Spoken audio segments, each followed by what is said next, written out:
पंकज दफ्तर से देर से निकला और सुस्त कदमों से बाजार से होते हुए घर की ओर चल पड़ा।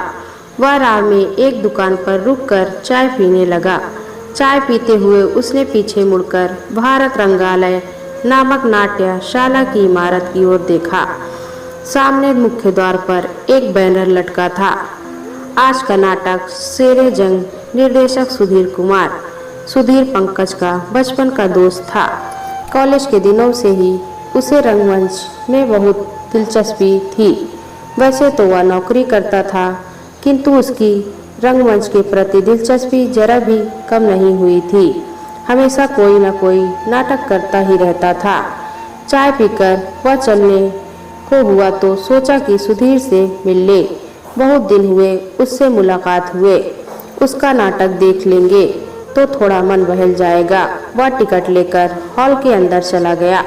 नाटक खत्म होने के बाद दोनों मित्र फिर चाय पीने बैठे। सुधीर ने पूछा, यार तुम इतनी दूर चाय पीने आते हो?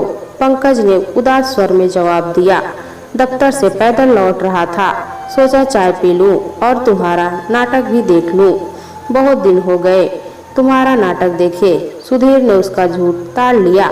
पंकज के उदास चेहरे को गौर से देखते हुए उसने पूछा, तुम्हारा दफ्तर इतनी देर तक खुला रहता है, क्या बात है?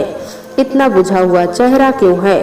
पंकज ने कुछ नहीं कहकर बात टालनी चाही तो सुधीर चाय के पैसे देते हुए बोला, चलो मैं भी चलता हूँ तुम्हारे साथ। काफी देर से भाभी जी से भी भेंट नहीं हुई है। आज नहीं, किसी दूसरे दिन, पंकज ने घबरा कर कहा। सुधीर ने पंकज की बाँह पकड़ ली। क्या बात है, कुछ आपस में खटपट हो गई है क्या? पंकज ने फिर कोई खास बात नहीं है कहकर बात टालनी चाहिए, लेकिन सुधीर पीछे पड़ गया। जरूर कोई बात है, आज तक तो तुझे इतना उदास कभी नहीं देखा। बताओ क्या बात है? अगर कोई बहुत निजी बात हो तो? पंकज थोड़ा हिचकिचाया, फिर बोला, निजी क्या, अब तो बात आम हो गई है।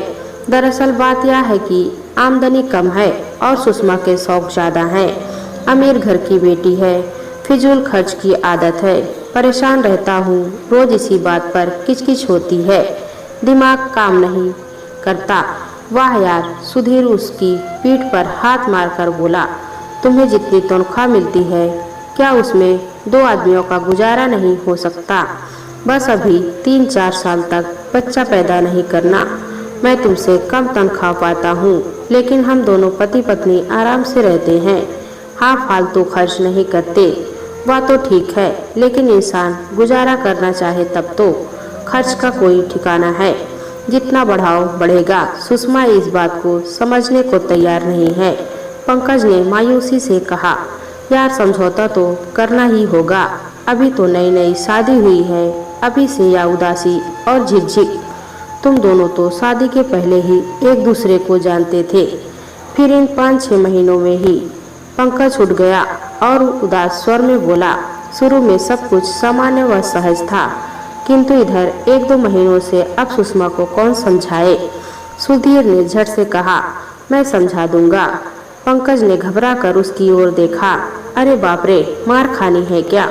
सुधीर ठठाकर हंस पड़ा, लगता है तू बीबी से रोज मार खाता है। फिर वह पंकज की बाँह पकड़कर थिएटर की ओर ले गया। तो चल, तुझे ही समझाता हूँ, आखिर मैं एक अभिनेता हूँ। तुझे कुछ संवाद रटा देता हूँ, देखना सब ठीक हो जाएगा।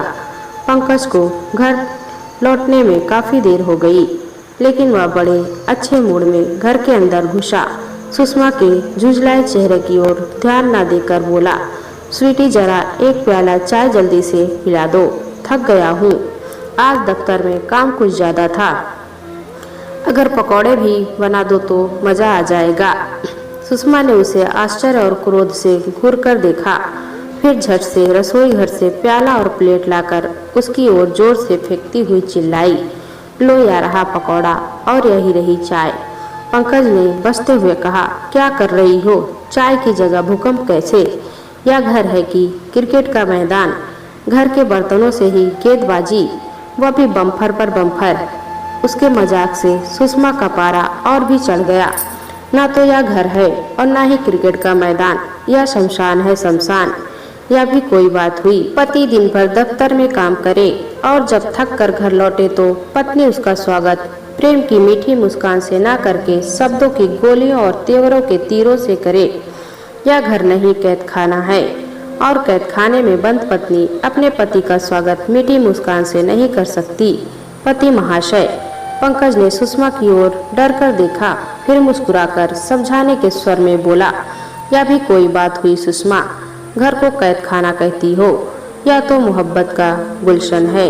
किंतु सुषमा ने चीख कर उत्तर दिया, कैद खाना नहीं तो और क्या कहूँ, मैं दिन रात नौकरानी की तरह काम करती हूँ, अब मुझसे घर का काम नहीं होगा। अभी तो हमारी शादी को चंद महीने हुए हैं, हमें तो पूरी जिंदगी साथ साथ गुजारनी है, फिर पत्नी का तो कर्तव्य है घर का काम काज करना। सुषमा ने पंकज की ओर तीखी नजरों से देखा। सुनो जी, घर चलाना है तो नौकर रख लो या होटल में खाने का इंतजाम कर लो, नहीं तो इस हालत में तुम्हें पूरी जिंदगी अकेले ही गुजारनी होगी। अब मैं एक दिन भी तुम्हारे साथ रहने को तैयार नहीं हूँ।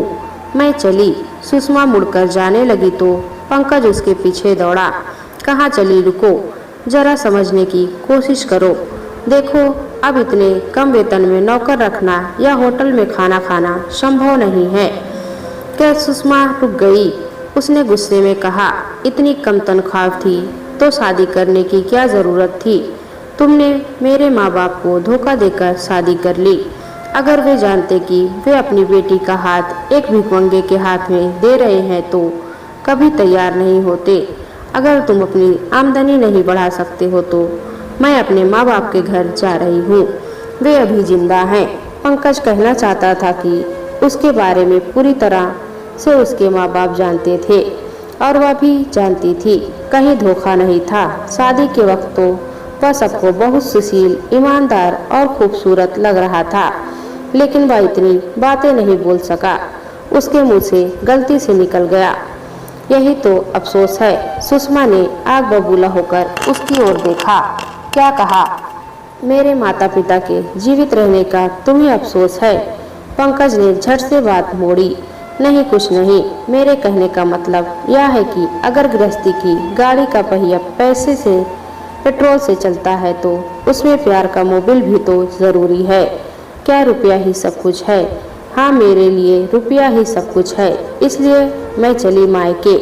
तुम अपनी गृहस्थी में प्यार का मोबिल डालते रहो, अब बनावटी बातों से काम नहीं चलने का। मैं चली अपना सामान बांधने। सुषमा ने अंदर आकर अपना सूटकेस निकाला और जल्दी जल्दी कपड़े वगैरह उसमें डालने लगी। पंकज बगल में खड़ा होकर समझाने की कोशिश कर रहा था, जरा धैर्य से काम लो सुषमा, हम अभी फालतू खर्च करने लगेंगे तो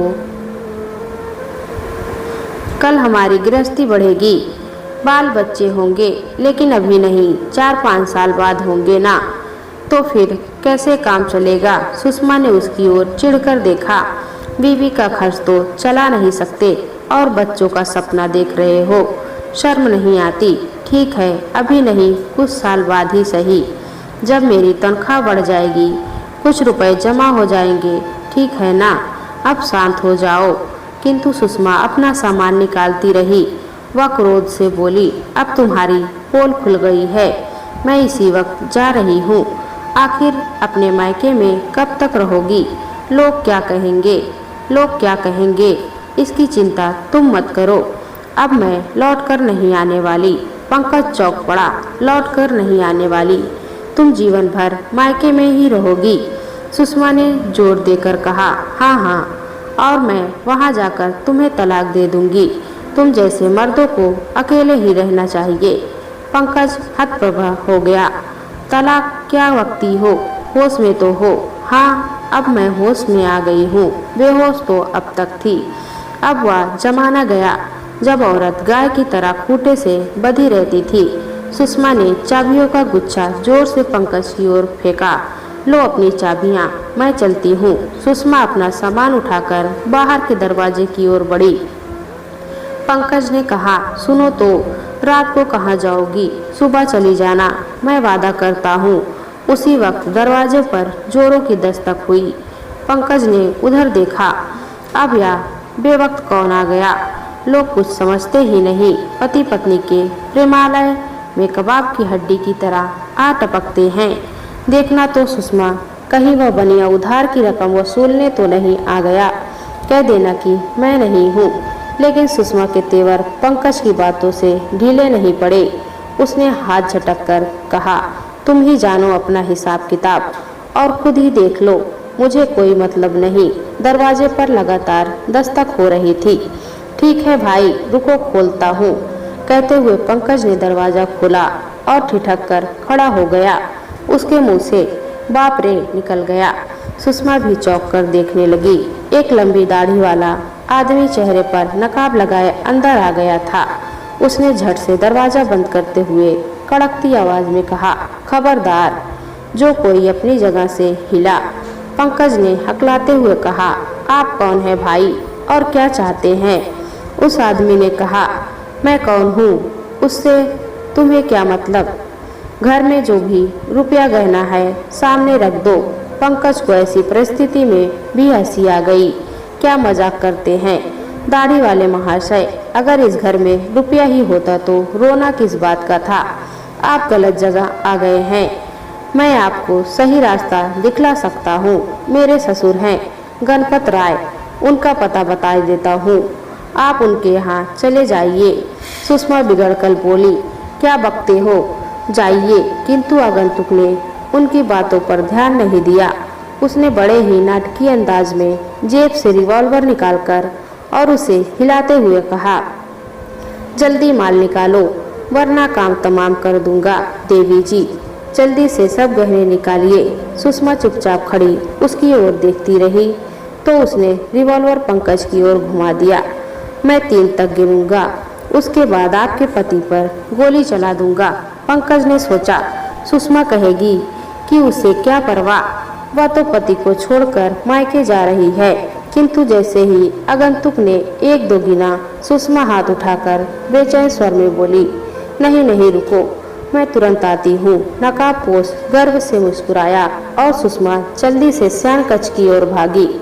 वह तुरंत अपने गहनों का बक्सा लेकर आई और आगंतुक के हाथों में देते हुए बोली, लीजिए, हम लोगों के पास रुपए तो नहीं हैं, ये शादी के कुछ गहने हैं, इन्हें ले जाइए और इनकी जान छोड़ दीजिए। नकाबपोश रिवॉल्वर नीचे करके व्यंग से मुस्कुराया। कमाल है, एकाएक आपको अपने पति के प्राणों की चिंता सताने लगी। बाहर से आप लोगों की अत्याक्षरी सुन रहा था। ऐसे नालायक पति के लिए तो आपको कोई हमदर्दी नहीं होनी चाहिए। जब आपको तलाक ही देना है, अकेले ही रहना है तो कैसी चिंता, या जिंदा रहे या मुर्दा। सुषमा क्रोध से बोली, जनाब आपको हमारी आपसी बातों से क्या मतलब, आप जाइए यहाँ से। पंकज खुश हो गया। यह हुई न बात। ये दाढ़ी वाले महाशय, पति पत्नी की बातों में दखल अंदाजी मत कीजिए, जाइए यहाँ से। आगंतुक हंसकर सुषमा की ओर मुड़ा, जा रहा हूँ, लेकिन मेम साहब एक और मेहरबानी कीजिए, अपने कोमल शरीर से इन गहनों को भी उतार दीजिए। यह चैन अंगूठी झुमका जल्दी कीजिए। सुषमा पीछे हट गई। नहीं, अब मैं तुम्हें कुछ भी नहीं दूंगी। नकाबपोश ने रिवॉल्वर फिर पंकज की ओर ताना। तो चलाऊं बोली। सुषमा ने चिल्लाकर कहा, लो ये भी ले लो और भागो यहाँ से। वह शरीर के गहने उतारकर उसकी ओर फेंकने लगी। नकाबपोश गहने उठाकर इत्मीनान से जेब में रखता गया। पंकज भौचक्का देखता रहा। आगंतुक ने जब गहने जेब में रखने के बाद सुषमा की कलाइयों की ओर इशारा किया, अब ये कंगन भी उतार दीजिए। सुषमा ने दृढ़ स्वर में कहा, नहीं, ये कंगन नहीं दूंगी।